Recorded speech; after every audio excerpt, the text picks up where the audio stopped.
Hey guys, welcome back to Fantasy Tipped.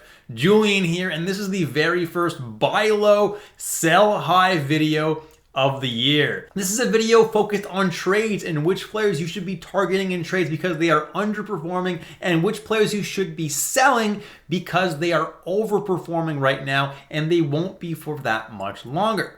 Before we get into it, guys, please leave a like and hit that subscribe button if you haven't already. My current goal is to hit 7,000 subscribers, and we're well on the road to that. So thanks to all you that have already hit that subscribe button, and thanks to all you guys that do so this video. Let's jump into it now, and let's start with some players that you should sell high, and then we're going to talk about some players that you can sell them for. The first guy on this list is Jesper Bratt. You should be selling this guy a high right now. His shooting percentage is 28% currently, which is insanely high. And his on-ice shooting percentage, which is usually around 10, maybe 12% at most, is 15%. So that's also quite high. These are metrics that are very commonly used to see whether a player is overperforming or not. Now, on top of these metrics, guys, 8 out of his 11 assists have been secondary assists, which generally are a little bit more luck-based than your primary assist. So that's already a little bit of a red flag there. Plus, Hughes is injured now, so he's bound to already decline. I know he's not playing on a line with Hughes generally, but he does play on his power play, and that's definitely going to hurt him on top of the regression that was already expected from Jesper Bratt. I would sell him right now. He's ranked 7 or so in a lot of leagues. That's definitely the right time to sell him because you can get something really, really valuable for him right now. The next guy on this list is Frank Vatrano of the Anaheim Ducks, and honestly, this kind of goes for his entire line with McTavish and with Strome as well. Yes, they're insanely hot right now, but I can't imagine it's going to last that much longer. There's no way they can keep up this crazy momentum.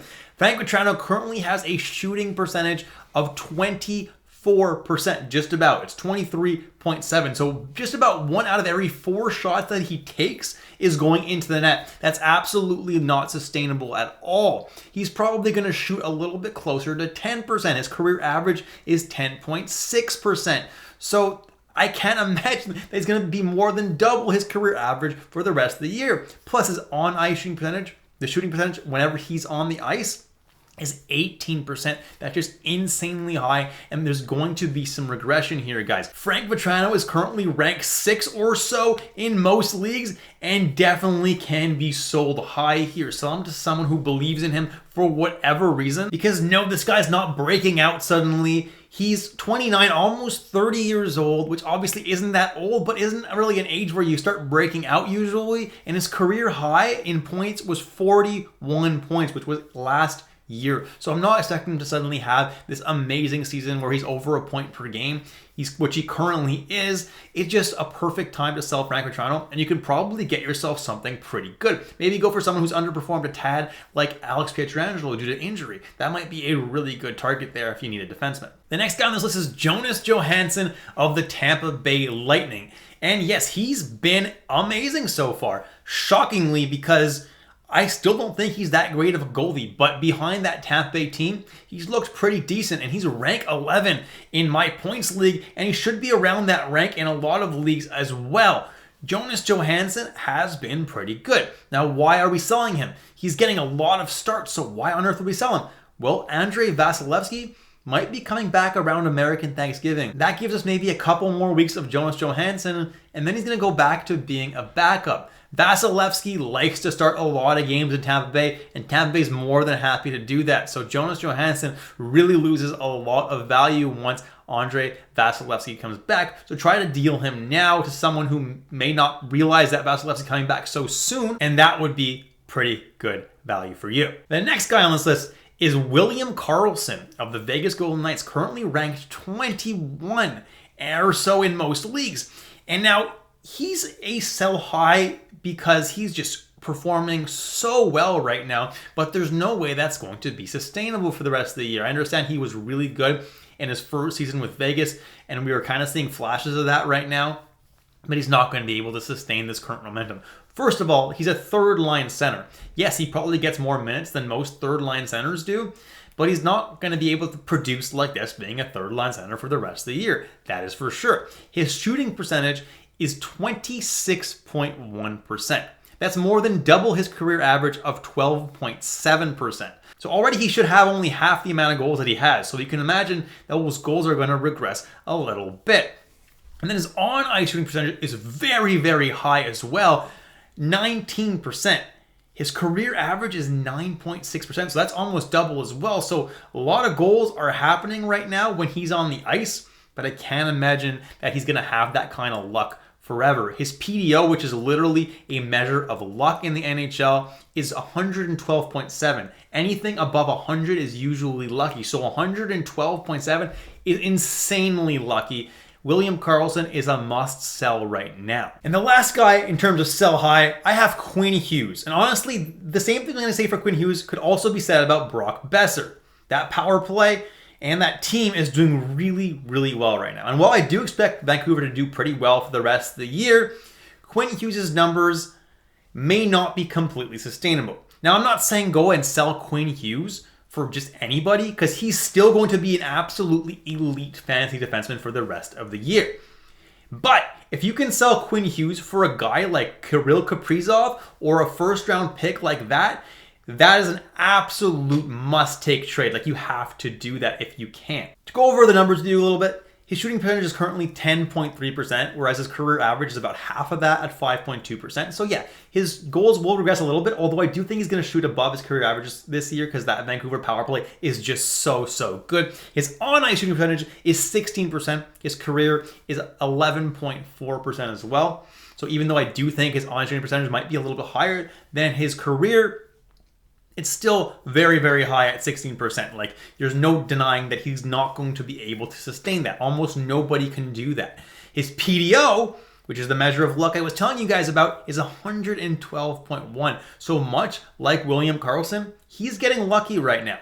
But I do still think that he's going to be a very, very valuable player down the stretch.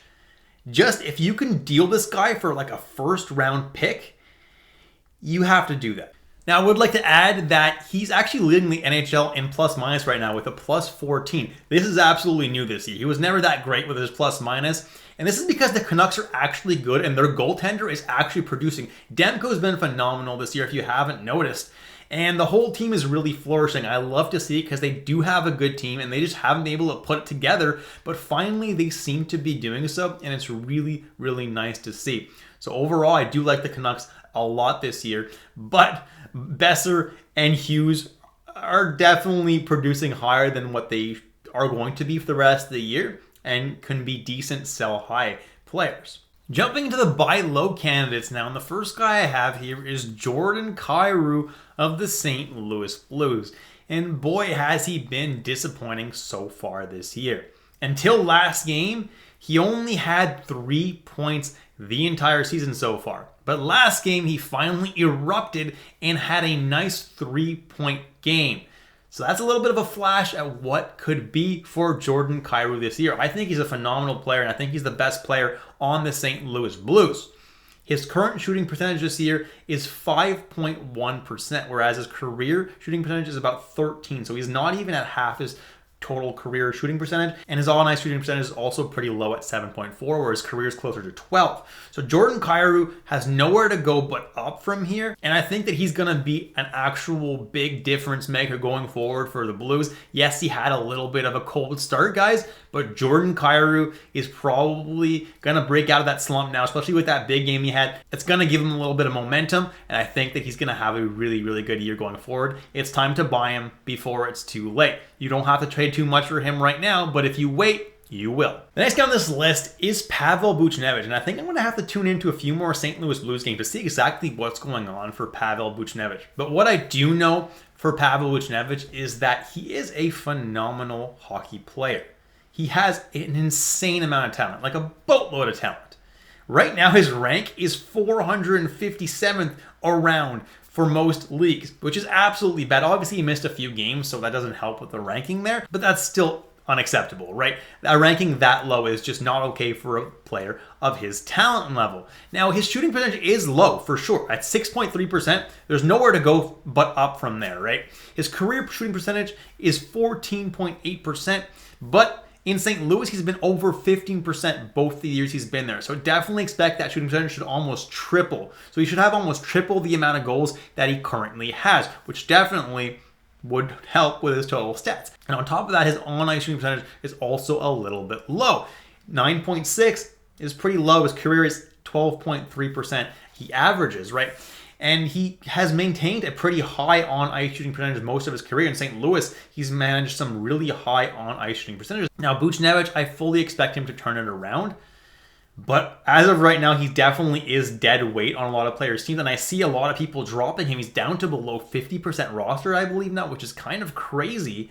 And you could pretty much scoop him up for free in a lot of pools because he's probably on your waiver wire. So if he is, and your team is doing really well, and you can afford to have a guy who's not doing a whole lot while you wait for him to break out on your team, absolutely go and add him. If not, you're going to want to pull the trigger and add him the second you see him starting to produce, because he will. I'll tell you that right now. He will. He is that talented that I know he's going to produce at some point, and I don't think it's going to take too long. And if someone has him and is very frustrated with him, you can probably get him for like pennies on the dollar at this point, and the upside that this guy has is really, really high. So getting him for almost nothing is a really, really good idea. The next guy on this list to buy low is Kirill Kaprizov, and this is one that you absolutely have to try to get if you can. He's got 2 points in his last 5 games, so he's a little bit cold right now. But there's a reason this guy was a first-round draft pick, guys. He is elite. Now, his shooting percentage this year is 6.5% so far, which is insanely low. His career average is 15.5. Means that he should have almost triple the amount of goals that he currently has. I believe he has 3, means he should have about 9. And he's already ranked 69. So imagine how high he'd be ranked if he actually had more goals, 8 or 9 goals. Yes, his ceiling is absolutely enormous. Now, his assists might dip down a tad in favor of those goals, but we don't mind that at all. Kirill Kaprizov is an absolute must target right now if you can. I absolutely, no questions asked, would deal Quinn Hughes for Kirill Kaprizov if you can. Now, Jason Robertson is another guy that you should be targeting as a buy low right now. He was a first-round draft pick for a reason. He had an insanely good year last year, and a lot of people were expecting him to follow it up with another banger of a year. So far, he's been really disappointing. He's ranked 222, which obviously is not even close to good enough for a guy who was drafted in the first round. Now, let's look at his stats. His shooting percentage is definitely low at only 8%, whereas he was shooting at almost double that click last year at around 15%. So his goals should, double a little bit, but that's still not good enough to get him to, the top 20 player. His on-ice shooting percentage is 11.2, which is a tad lower than last year and the year before, where his on-ice shooting percentage was about 13%, but it's still nothing crazy. What's happening this year is that he's not shooting the puck as much. Last year, he shot the puck almost 4 times per game, 3.8 to be precise. This year, he's only shooting the puck 2.5 times per game, and that's not good enough. He's going to have to get back to that shooting rate from last year to have the value that he had last year. And I personally believe that he is going to get back to that. Why wouldn't he? He had that amazing year. He knew what he was doing right. He probably knows what he's doing wrong right now, and he's probably going to start firing that puck more. If he does, the results will be magical, and he's going to be a top 20 player in fantasy this year. And finally, the last guy on this list is actually 2 guys that you should be buying low right now. They're a pair of Panthers that don't actually play on the same line, but are both underperforming right now. They're currently ranked 150-ish, both of them, and they are Barkov and Matthew Tkachuk. Now, Barkov is shooting right now at 9.1%, whereas his career average is 13.8, so significantly lower. His on-ice shooting percentage is a little bit low as well at 9.4, where his career average is 11.3. Now, Barkov is getting top line and top power play time, and he is an elite player and definitely will turn it around. I have no doubt at all. This dude could easily be a top 25 player this year. I have no doubt about that. Now, Matthew Tkachuk is doing even worse. He's shooting at 4.3%, which is just so low. His career average is 13.0, which is almost triple his shooting percentage currently. So he should have about 3 times the amount of goals. And his on-ice shooting percentage is also quite low at 8.6%, where his career is 11.5. And if you look at his PDO, which is that measure of luck I was telling you guys about, it's at 96.6, which is pretty low. And that means that he's having some pretty bad luck. So don't worry at all about Barkov. Don't worry at all about Matthew Tkachuk. These guys will turn it around. They are elite players. Do not trade them away. You're not going to get good value for them right now.